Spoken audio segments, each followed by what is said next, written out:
Il faut qu'il allume pour que ça puisse se connecter. Ça allume. Il a fait vos photos. Je vous dis déjà que c'est une conférence de presse. Pas une conversation, c'est une conférence de presse.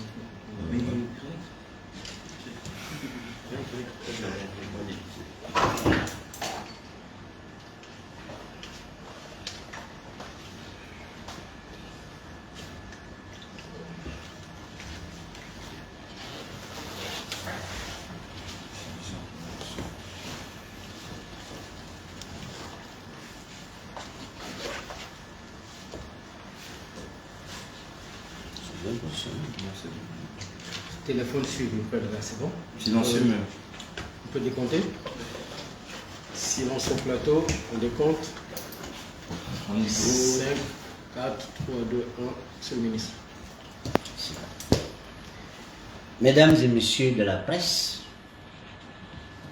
comme vous le savez, le jeudi 7 mars 2024, une réunion du PDG s'est tenue à son siège, à lui, entre les membres du secrétariat exécutif, d'une part, et les membres du comité permanent du bureau politique et ceux du conseil des sages, d'autre part.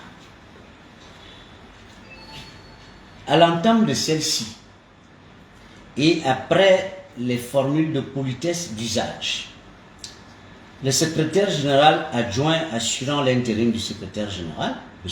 Luc Loubi, a sollicité une suspension de travaux et est sorti de la salle avec quelques membres du nouvel organigramme. 3 heures après, le secrétaire général adjoint est revenu dans la salle sans aucun débat préalable. Il a commencé à dire que les organes du parti ont été modifiés et qu'il se déclinait de la manière suivante.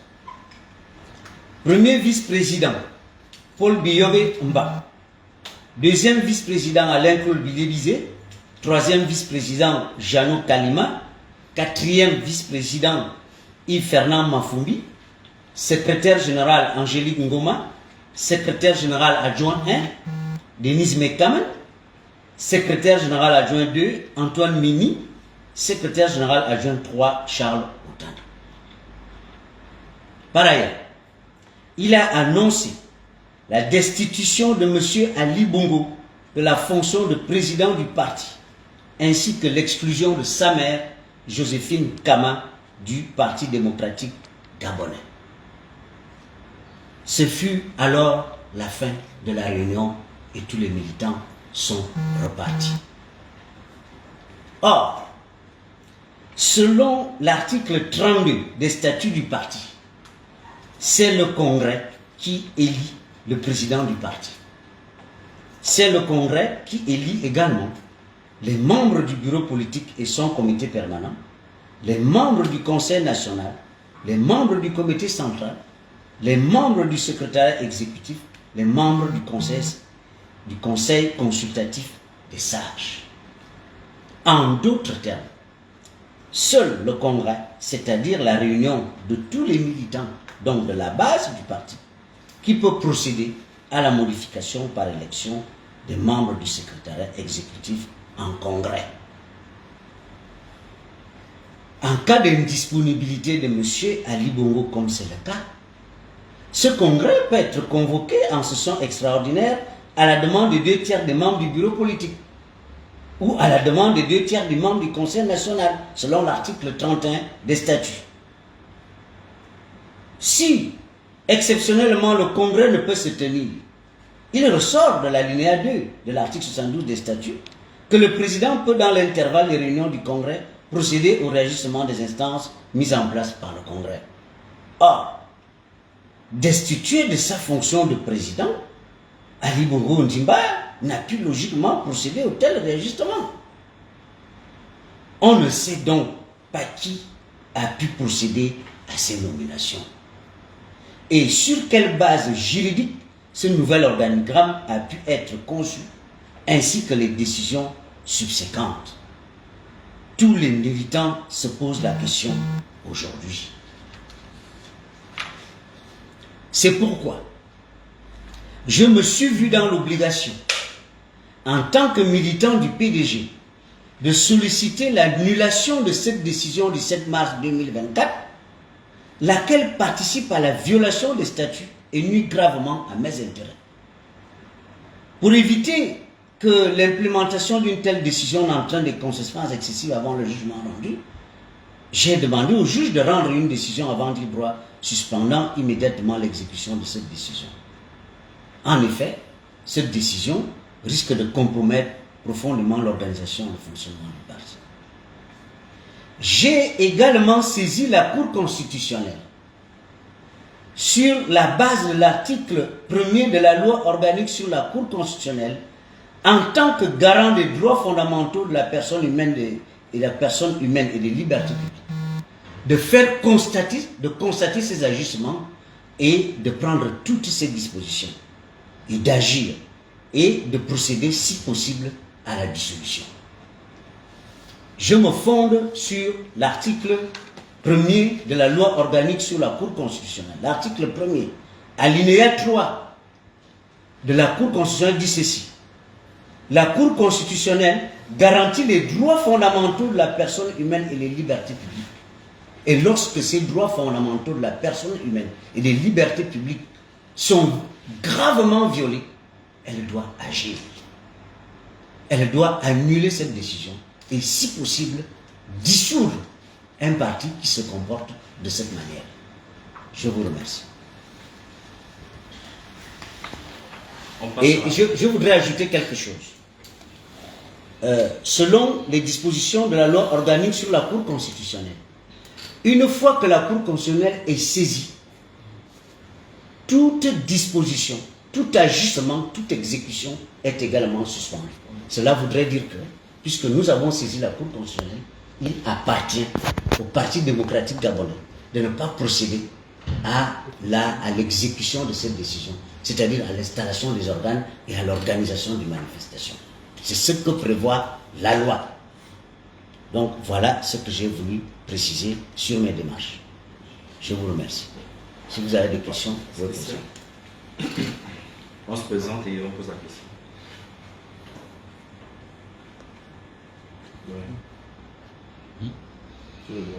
Non, pas une question, peut-être poser la même question aussi que clair. Maître se pose. Selon vous, finalement, qui a destitué le distingué camarade président? Je ne peux pas vous dire exactement qui l'a fait, puisque moi je me pose déjà cette question. Tout ce que je sais, c'est que moi j'étais à cette réunion, nous sommes rentrés en salle, quelques minutes après les formules de politesse, le secrétaire général a demandé une suspension. Il est sorti avec un certain nombre de personnes, notamment les personnes qui font partie de l'organigramme. 3 heures après, ils sont revenus et ils ont commencé à lire l'organigramme. Ils n'ont discuté avec personne, avec aucun militant. Ils ont tout simplement décliné l'organigramme et nous ont demandé de repartir.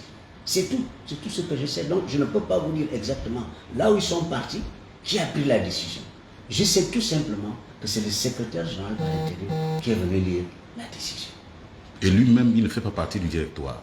C'est ce que vous avez constaté, oui. C'est ce qui a été constaté. Maître, je suis Pierre Issono de la rédaction de médias Afrique News.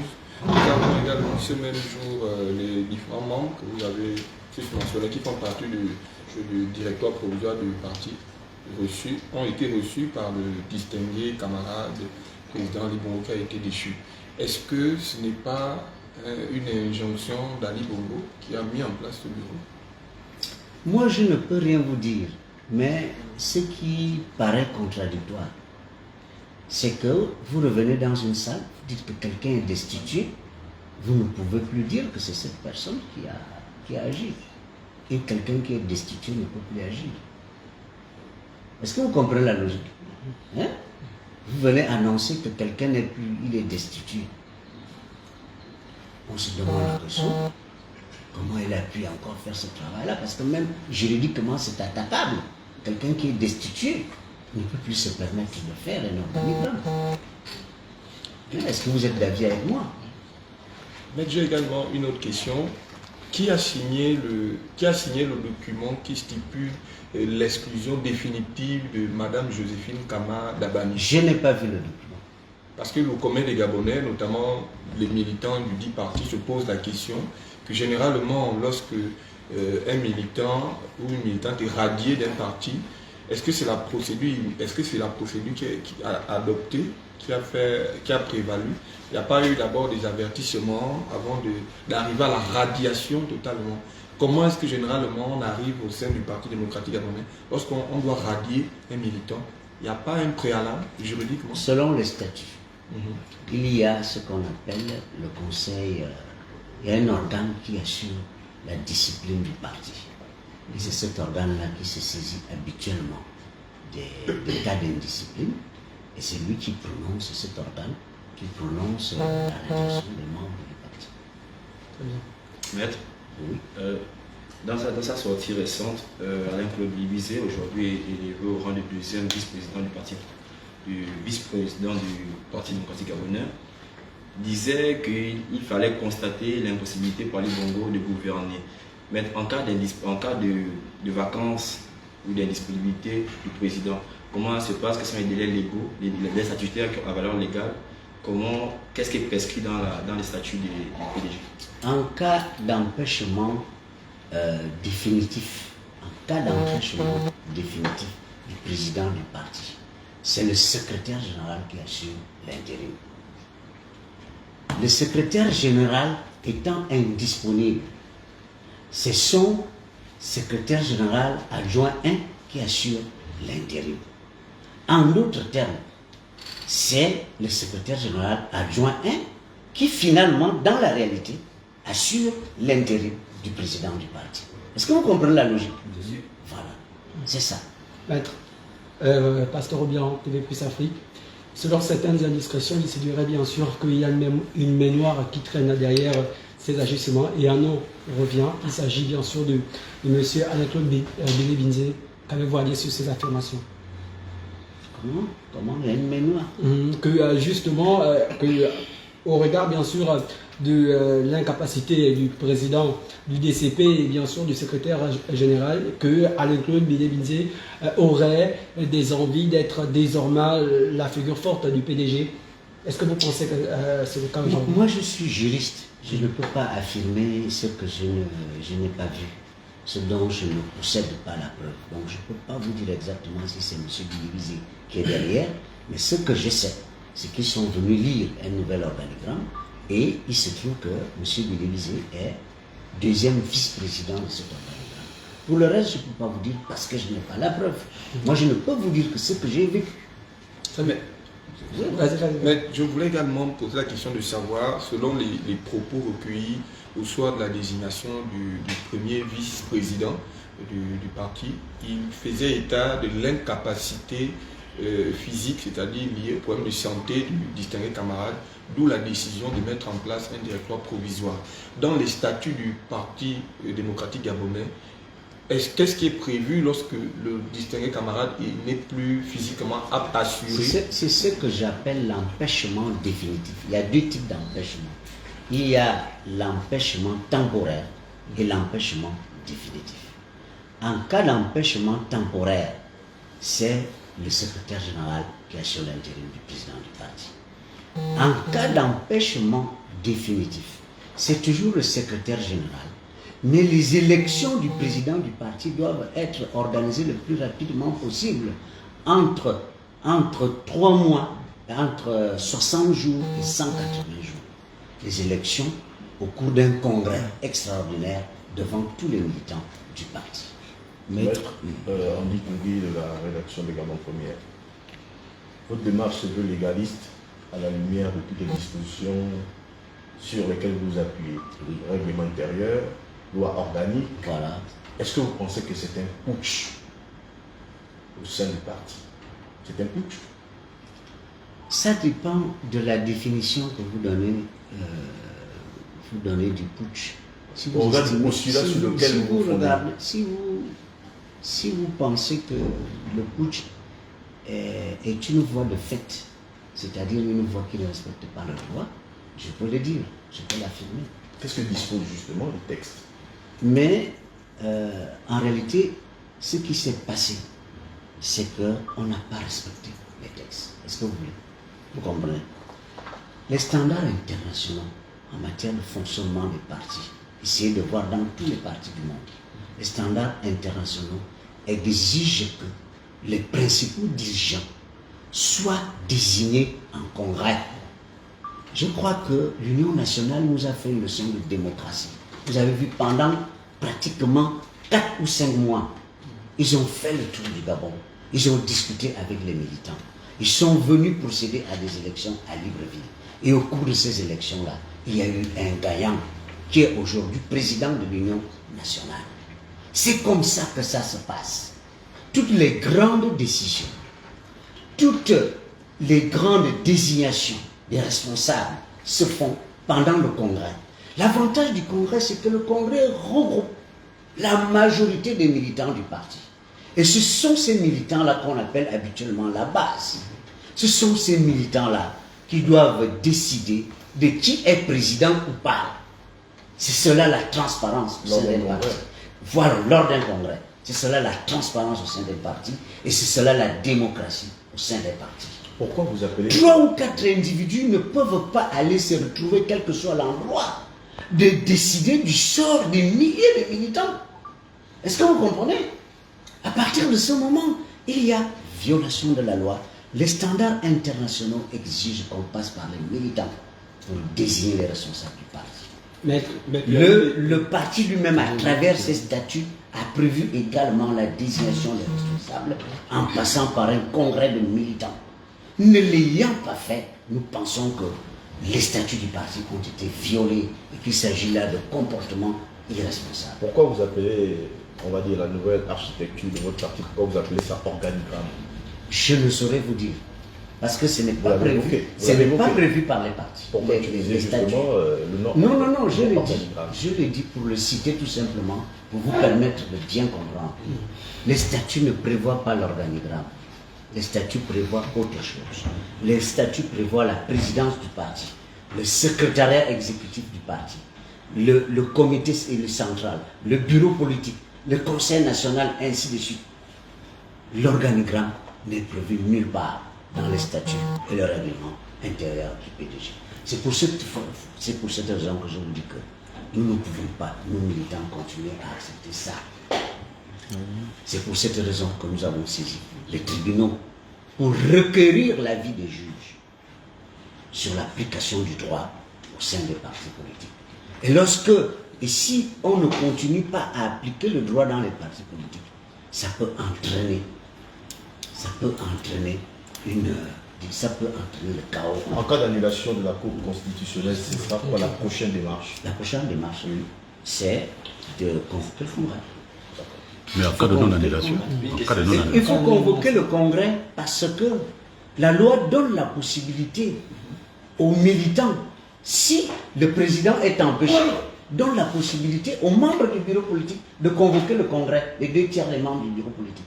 Les 2 tiers du membre du Conseil national peuvent également convoquer le congrès. Donc il n'y a aucune paralysie. Si M.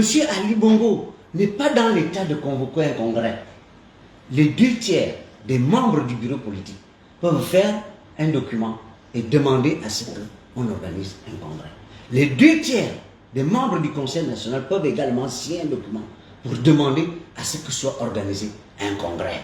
Donc il n'y avait aucune difficulté qu'on puisse organiser un congrès. Le congrès, il ne s'organise pas au bout de 10-15 jours. C'est une affaire d'1 ou de 2 journées. Même si on veut aller au dialogue, perdre 1 ou 2 journées pour organiser un congrès, selon les normes, selon les statuts, ça ne coûte rien. Est-ce que vous craignez que les voix ou les personnalités qui seraient choisies pour participer au dialogue ne seraient pas les bonnes? Vous relayez les non, moi je n'ai rien à voir avec les personnes. Non, je n'ai rien à voir avec les personnes. C'est des gens que je connais, mais je n'ai rien contre eux. Je n'ai rien contre eux, c'est des gens qui travaillent habituellement avec moi, tant au gouvernement qu'au parti. Moi, je n'ai rien à voir avec les individus. C'est un problème de logique. Nous sommes dans une situation exceptionnelle, il faudrait que les comportements aussi correspondent à cette situation exceptionnelle. Il faut que les comportements correspondent à cette situation exceptionnelle. Si une partie du peuple ne se conforme pas à cette situation exceptionnelle, le pays peut toujours basculer. C'est pour cette raison que je veux faire valoir la légalité et le droit, même au sein des partis politiques. Parce que les partis politiques font partie intégrante du fonctionnement de l'État.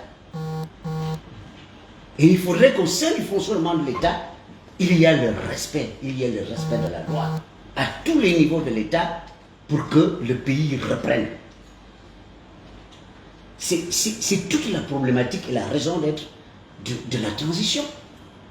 Mais si on laisse une partie des citoyens s'engouffrer, s'entêter dans des comportements qui heurtent l'ordre public et les libertés publiques, la transition elle risque de ne pas atteindre ses objectifs. C'est pour cette raison que je leur dis, vous avez votre interprétation. Moi j'ai mon interprétation. Mais je demande au juge de nous dire exactement quelle est la meilleure interprétation. Je n'ai rien contre les personnes. Je veux juste avoir le cœur net.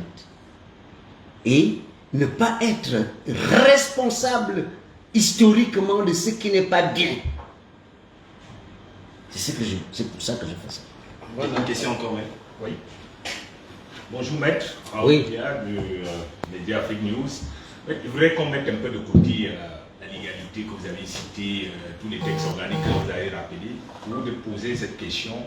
Est-ce que la posture de vos camarades aujourd'hui, je parle à un homme politique que vous êtes, n'est pas une façon de sauver le parti du regard qu'il a aujourd'hui? Le PDG, on sait peut-être aujourd'hui, il souffre d'un problème de crédibilité, d'adoubement par rapport à tout ce qui s'est passé. Leur prise de position, leur façon de faire n'est-elle pas aujourd'hui une façon pour eux de sauver le parti, de le faire à nouveau être crédible aux yeux des Gabonais, de le faire à nouveau paraître comme une alternative politique, une forme de contribution par rapport au dialogue qui arrive et par rapport aux échanges qui arrivent?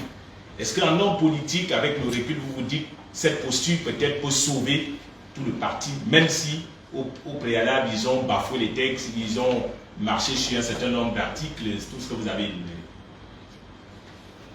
Est-ce que vous avez déjà vu une société qui bafoue les textes, ou même vous avez employé le terme? Est-ce que vous avez déjà vu une société qui bafoue les textes résoudre un problème?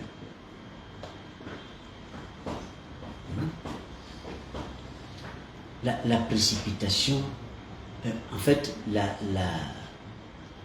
célérité, ce n'est pas la précipitation. Il faut bien faire les choses. Même quand il y a urgence, il faut bien faire les choses. Il faut peut-être écourter les délais, mais il faut bien faire les choses. Et pour un parti qui est considéré comme le premier parti de notre pays, qui était un parti politique, ce n'est pas à lui de montrer l'exemple. C'est pas notre parti qui doit tirer la société vers le bas, bien au contraire vers le haut, même s'il y a urgence. Donc, il ne m'appartient pas de soutenir ce qui est illégal, parce qu'il y a d'autres intérêts. Et de toutes les façons, quand quelque chose est fait de manière illégale, elle ne peut jamais aboutir à quelque chose de positif. Parce que faire dans les normes suppose l'acceptation de tous les militants et suppose la force des représentants de ces militants. Si vous faites dans l'illégalité, vous n'aurez pas la force.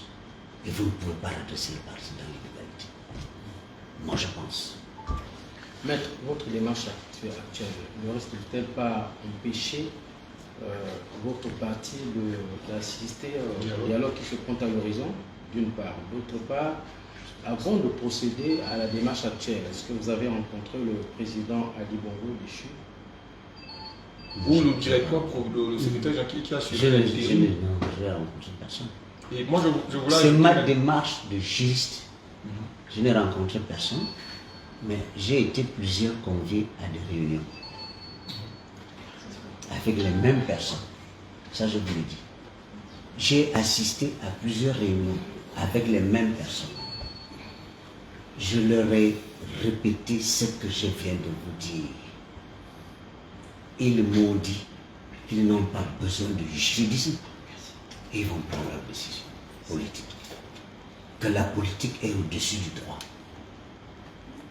Reste avec ton juridisme. Nous sommes des politiciens, nous sommes au-dessus du juridisme. Donc, ils n'ont qu'à aller avec la politique. Moi, je reste avec le juridisme. Moi, je continue avec mon juridisme qui permet d'assainir, qui permet à tout le monde de retrouver ses droits. Eux, ils n'ont qu'à continuer sur cette voie. Mais je pense que la voie de l'illégalité n'a jamais été une bonne voie. J'ai discuté avec tout le monde. Je ne suis pas allé chez le président Ali Bongo. Je ne suis pas allé chez une autre personne. J'ai discuté avec plusieurs de ces personnes. Et je leur ai donné ma position. Le jour même où la réunion a été organisée, j'ai sorti un post sur ma page. Je leur ai dit que si vous faites comme ça, je vais saisir le tribunal. Je le leur ai dit. Il y a rien d'étranger à tout ce que je fais aujourd'hui. Je le leur ai dit. Je ne suis pas quelqu'un qui passe par derrière. Je ne suis pas un dribbleur. Je suis un juriste. C'est ma formation de départ. La rigueur. La rigueur cambière. La rigueur mathématique. C'est comme ça que je suis. Même au gouvernement, vous avez vu. J'ai eu à dénoncer plusieurs personnes qui voulaient nous amener sur des choses qui ne sont pas bonnes. Voilà. J'ai quand même cette question. Qu'en est-il des assises d'autocritique qui ont été instaurées par le dit parti? C'est inscrit dans les textes ou bien c'était une manière de préparer? Les assises ne sont pas prévues par les textes. Mais on a bien vu certains... Les assises ne sont pas prévues par les textes et c'est d'ailleurs pour cette raison que j'ai saisi la Cour constitutionnelle. On ne peut pas organiser des assises alors que ce n'est pas prévu par les textes. Donc j'ai déposé un recours à la Cour constitutionnelle et tout recours à la Cour constitutionnelle est suspensif. Donc ils doivent attendre avant d'organiser leurs assises que le juge se prononce d'abord sur la légalité de ces assises. Maître, c'est toujours Gabouactu. Vous attaquez cette issue en tant qu'avocat du PDG ou bien en tant que... En tant que militant du PDG, je suis membre du bureau politique du PDG. Vous êtes avocat aussi par ailleurs du PDG? Je suis avocat de formation. De PDG aussi? Non. Vous êtes... Quelqu'un n'a jamais, dans la profession d'avocat, l'avocat n'appartient pas à un individu. Je peux vous défendre aujourd'hui comme je peux être en face de vous demain. Je ne suis l'avocat de personne. Je suis l'avocat du PDG que lorsque le PDG me mandate officiellement. Quand le PDG ne me mandate pas, je ne suis pas son avocat. Donc aujourd'hui, je ne suis pas l'avocat du PDG. Justement, maître. Aujourd'hui, je n'interviens pas en tant qu'avocat. J'interviens en tant que membre du bureau politique du Parti démocratique. Très bien. Maître, dans votre démarche au sein du PDG, est-ce que vous avez des soutiens? Et deuxième question, si jamais les choses restaient en état, est-ce qu'on va assister à... Je n'ai pas besoin de soutien. Moi, je fais du juridisme. Je n'ai pas besoin. On a besoin de soutien quand on pose un acte politique. Moi, je pose un acte juridique. Donc, pour l'instant, je n'ai pas besoin de soutien. Voilà. Donc, on ne peut pas penser en départ, si jamais la situation reste en état, de mettre un indiqué du PDG. Je vous dis que je suis légaliste. Si je dois partir, je partirai en respectant les voies de droit. À l'heure où le parti va célébrer, on va dire, son anniversaire, vous avez certainement un mot à passer aux militants du PDG. Non, non, je ne fais pas la politique. Donc vous êtes contre que le parti célèbre son... Non, je ne suis contre rien, je ne suis que juriste et je vais le faire en tant que juriste. Vous avez dit que vous agissez en qualité de membre du bureau politique. Est-ce que vous-même, en tant que journaliste, vous pensez que ça a été fait dans les normes? Bon, là, c'est nous qui posons des questions. Mais est-ce que vous pensez que ça a été fait dans les normes? Moi, je vous dis que ça n'a pas été fait dans les normes et je ne suis pas d'accord avec ça. C'est tout. Maître, un mot de fin, on tire à la festa. Non, la fin c'est que j'ai saisi le tribunal afin d'obtenir l'annulation de toutes ces décisions qui ne respectent pas les statuts et le règlement intérieur du parti. J'ai également saisi la Cour constitutionnelle de tirer les conséquences de ces agissements en tant que garant des droits fondamentaux de la personne humaine et des libertés publiques, parce que j'estime que ce sont des troubles manifestement illicites qui peuvent avoir des conséquences irréparables sur tous les citoyens camerounais. Merci.